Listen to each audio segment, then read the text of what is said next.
The right to reply, the right of reply, the honourable member for New Westminster Burnaby. Thank you very much, Mr. Speaker.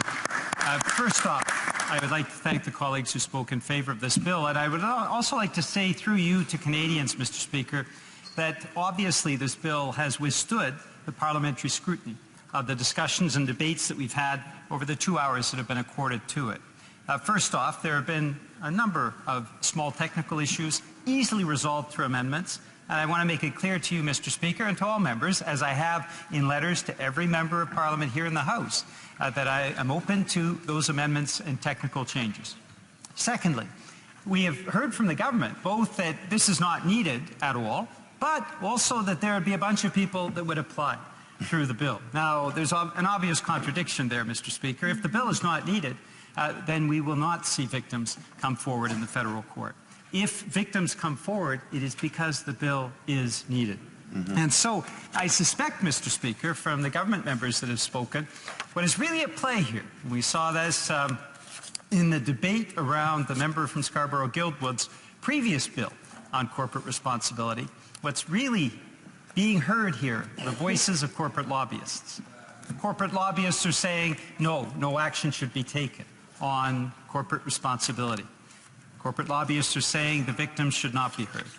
Mr. Speaker, what I would like to propose to you in the final minutes of debate on this issue, before that important vote held next Wednesday, is that there are other voices that should be heard on the floor of the House of Commons when we cast our votes next Wednesday. The voices that should be heard are the victims, like the victims of forced slave labor that were enslaved at Nevsun resources in Eritrea. These people were forcibly conscripted, held as slaves, and beaten. Their voices need to be heard on the floor of the House of Commons, and they can only be heard by a yes vote on Bill C-331. Voices like Adolfo Ik Chaman's family. He was the activist who was shot and killed in the Hudbay Minerals, a property in Guatemala, and a local youth activist, German Chub Chok, who was speaking out against the mining operations. The voices of the surviving families need to be heard on the floor of the House of Commons. We need to hear from the victims of the appalling sexual violence taking place in Papua New Guinea. These were on the grounds of Barrick Gold operations.